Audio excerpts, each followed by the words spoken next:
Hello, hello, hello, hello. We are back. Now, I was marking these off with yellow highlighter, but honestly, why? I don't need this once the rug is done. So I started marking. Went through and marked off that last row with a black. Oh, how well you can see that with a black permanent marker, so that way I can just keep track of where I'm at. I think that'll make it easier for me.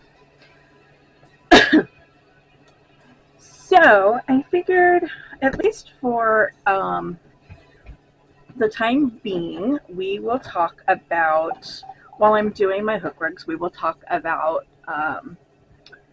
places to visit in the Pacific Northwest, starting with my state of Washington.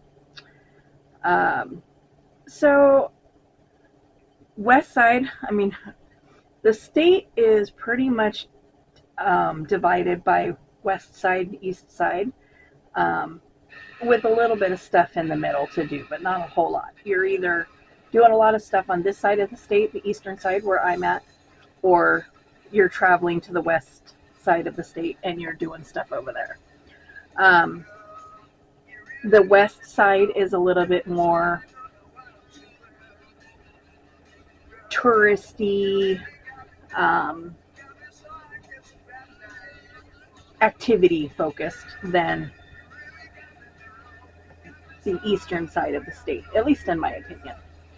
Um, but I figured we would start by talking about the Olympic National Forest. It is on the west side of the state. It is it's on the southwestern coast of the Olympic Peninsula, um, south of Seattle, like an hour. It is part of the Kalaloch area, and I mean, it's 20. It offers 20 miles, 20 whole miles of coastline that is open to the public, and well, I shouldn't say it's open to the public for a price. It is a national park, and in the state of Washington, you cannot go on to federal or state land without a permit. Yes, you got that right. You cannot go on federal or state land without a permit in the state of Washington. There are three different levels of permits that you can get for going to the national parks. One is called the interagency, which covers federal land, and then there's Discovery Pass, which covers state-owned land, typically governed by Fish and Wildlife, and I forget what the third one's called. You don't usually hear too much about it because most people don't bother with it. Um, you can get day passes to the parks, but in all reality, I mean, it's almost cheaper to get the season pass, even if you're only going to use it on this one trip. But the Olympic National Forest is massive, and it has so many different things that you can do. It is almost 1,000,000 acres. It houses waterfalls, beaches, different kinds of waterfronts, museums. Um, I mean, there's just so much to do. So if you're going to go to the Olympic National Park, you might as well just buy the passes. Um, if you're going to do more than one, it's $30 if you're going to do just just for a day pass. But it's $80 for a season, and that lasts you for a full year, which is nice if you live in the state of Washington, because then you can go back to the national park multiple times, and that also gives you entry into other national parks throughout the state. Um, but I figured for now, what we would do is kind of start this series talking about the different beaches that you can visit at Olympic National Park. So today we're going to talk about a place called Ruby Beach. It is near Forks, Washington. So if you're into Twilight, it's a good opportunity to also go visit Forks. It is called Ruby Beach because it has a mineral called almandite. Almandite, Almandite, that puts off a red color, so it looks like rubies. But not only that it's a beautiful beach. It's got driftwood sculptures, for lack of a better term, that have been completely formed by the wind.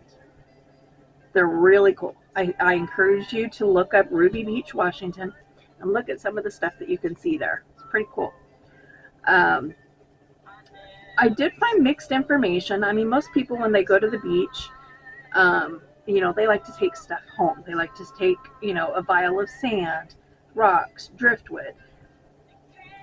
And, it's kind of what Ruby Beach is known for. Their driftwood, their rocks, and their sand.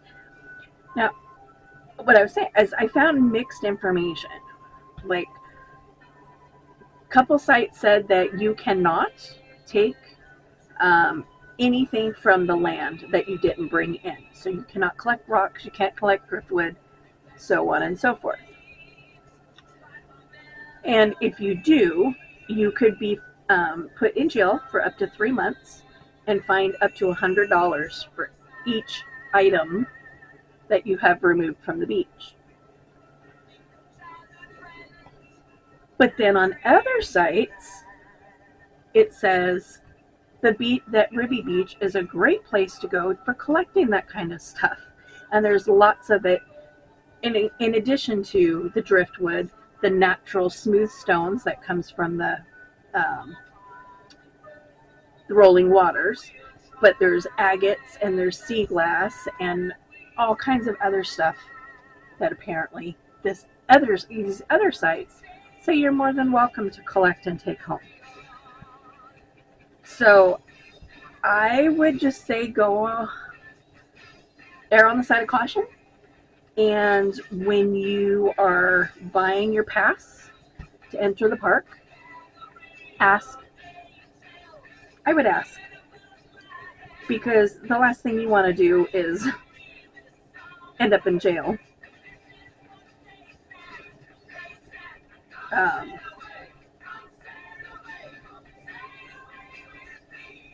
You don't want to end up in jail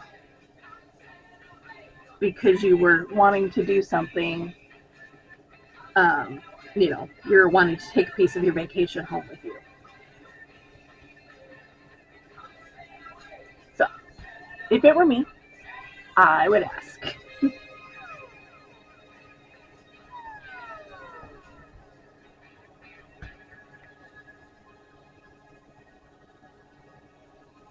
There,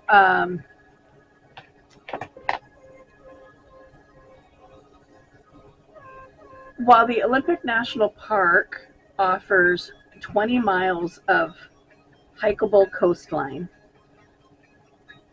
6 miles of that is Ruby Beach. And it's the trailhead, and then you can go 3 miles to the north or 3 miles to the south.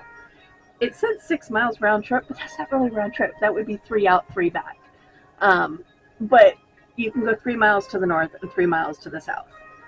And it depends on what you're looking for, in which direction you want to travel in. Or, you could do 3 miles that way, do 3 miles, 3 miles, 3 miles, and you walk a total of 12 miles that day.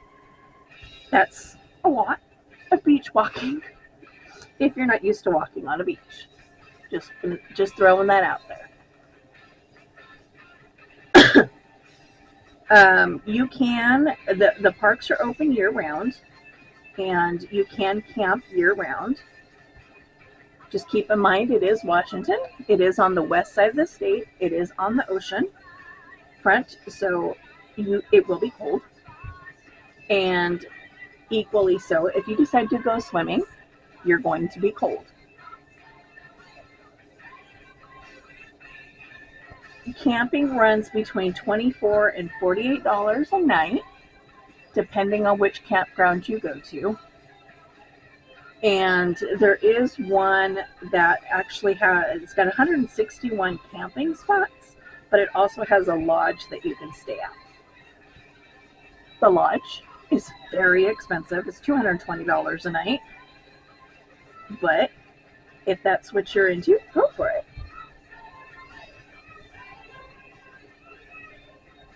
Um, Going back to talking about the passes, so it is $80 for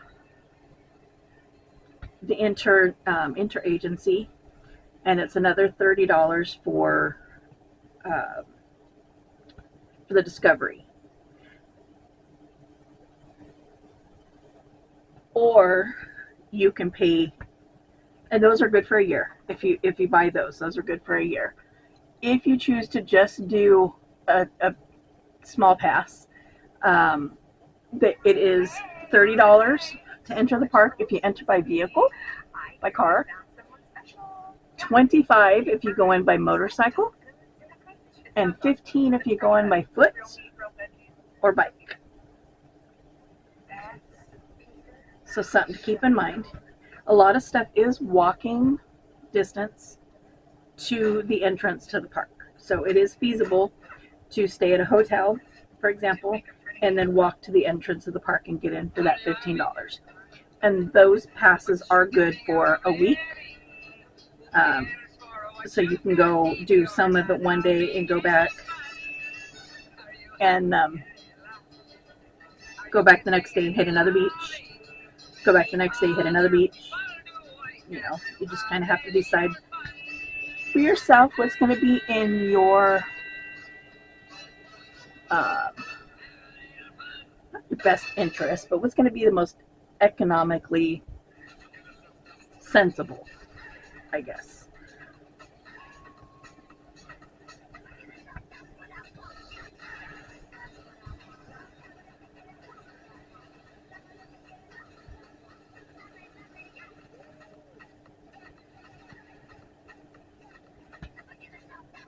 Now, I've been to Ruby Beach.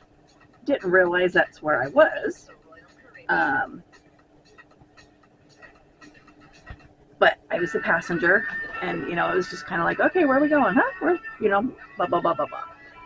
We went to all kinds of different places on that road trip, so I couldn't keep track of where we were at. There's no way.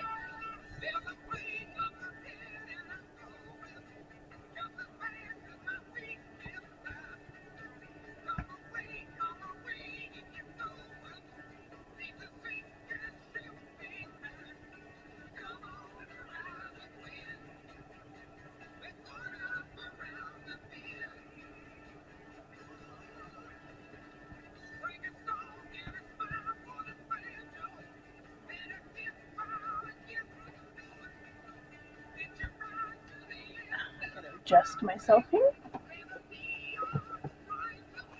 Slide.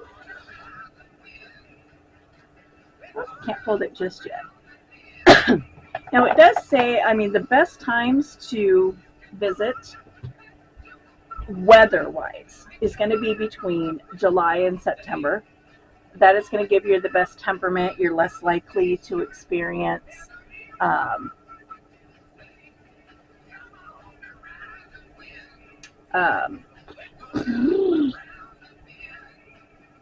like big rainstorms that are going to keep you from enjoying what we're doing.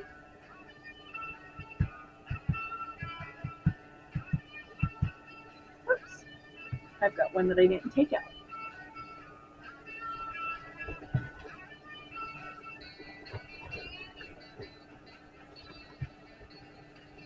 It's these.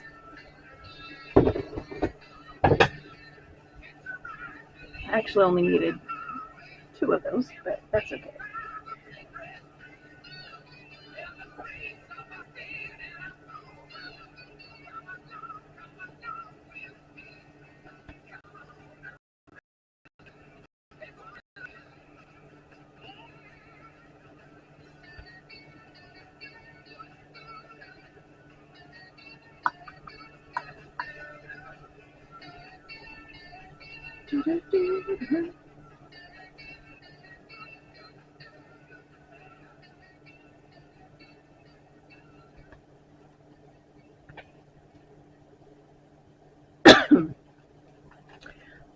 And sunset or sunrise is the time of day that they recommend is pristine, because you get the view of the sun, the sunrise and the sunset as it reflects on the water. I think that goes with, any place, any beach that you go to. Doing it at sunrise or sunset is going to be your best views. I'm sliding off the table.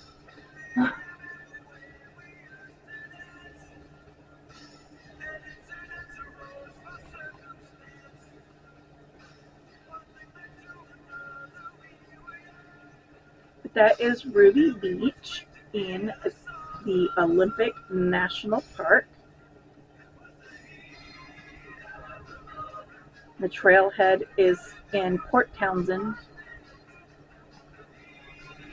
south of Seattle and near Forks, Washington.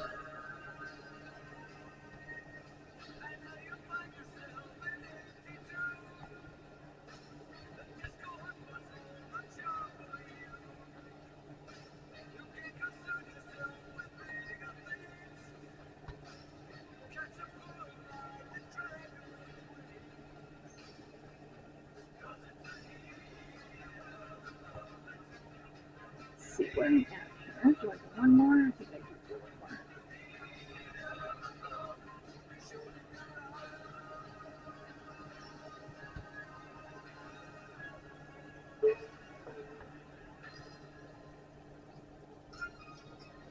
I was actually surprised when I was looking up the park.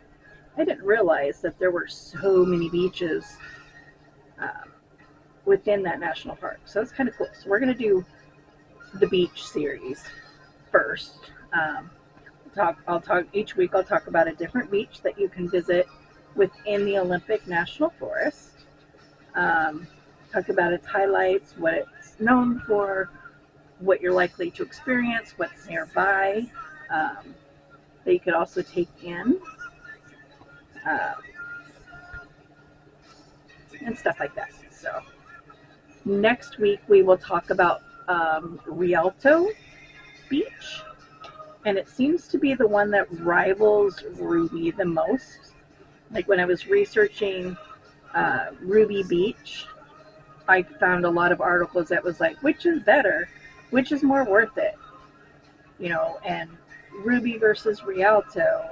So I think it's only fitting that next week we will do Rialto Beach, and we'll see.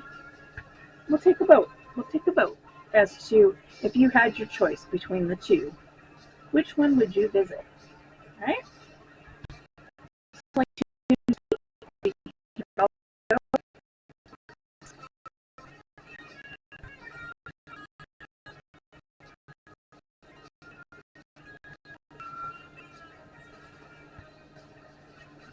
Now I can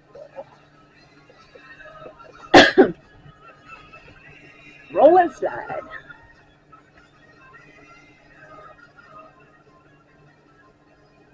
I need to turn the fan on. It is really warm.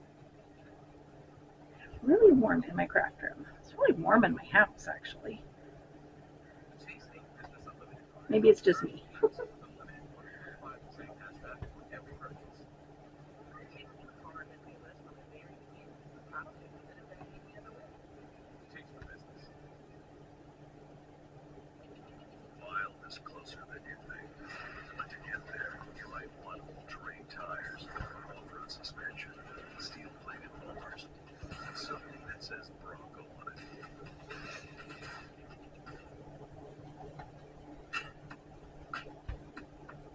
Taxes is paying the price every single year.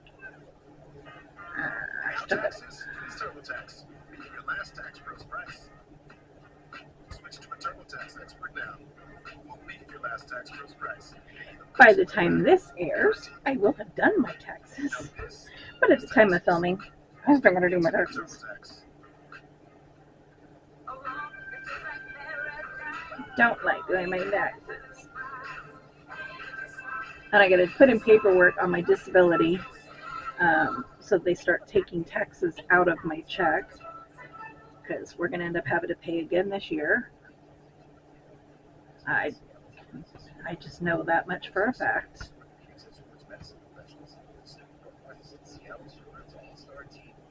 Because I thought I did the paperwork last year after taxes, but apparently I didn't.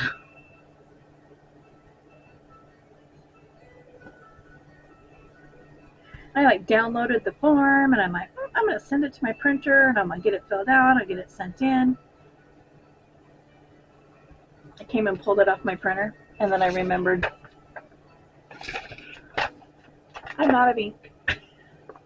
So it printed in baby blue. So my ink is out in my mailbox as we speak.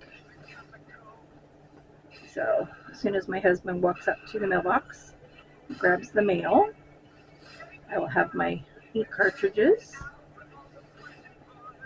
It's color. The one that's in my mailbox is color. My black is already here. And then I can change my cartridges out and get that form printed.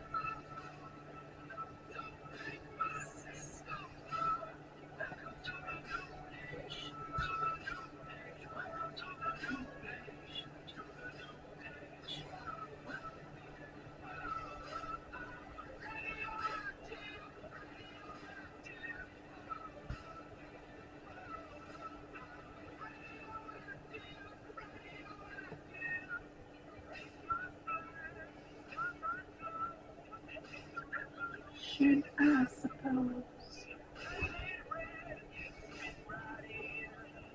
Oh.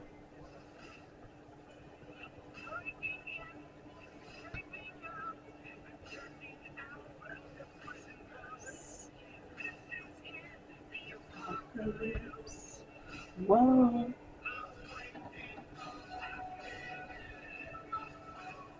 One, two, three, four, 5, 6, 7.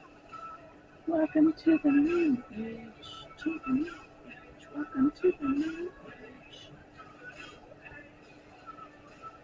Whoops.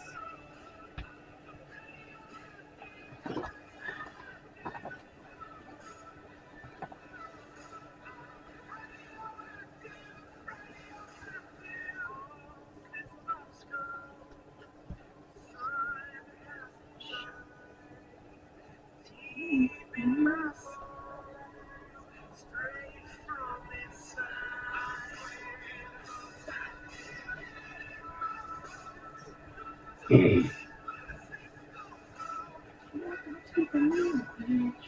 To the new age. Welcome to the new age.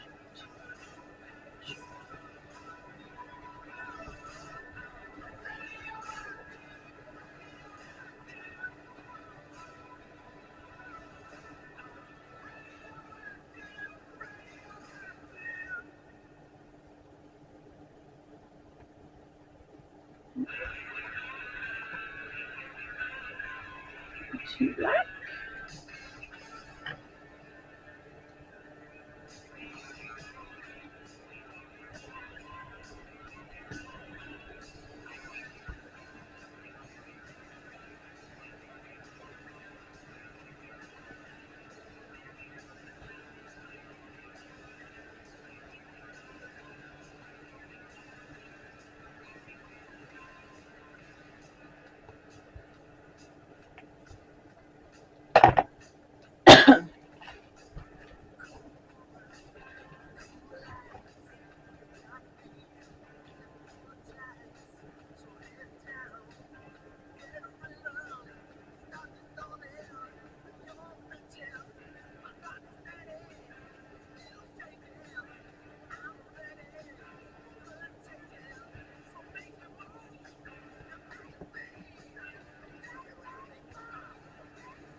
right, we're on file 2.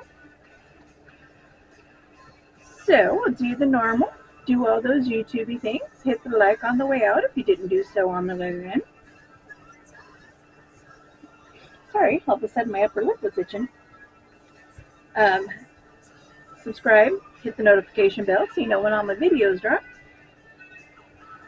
Leave a comment.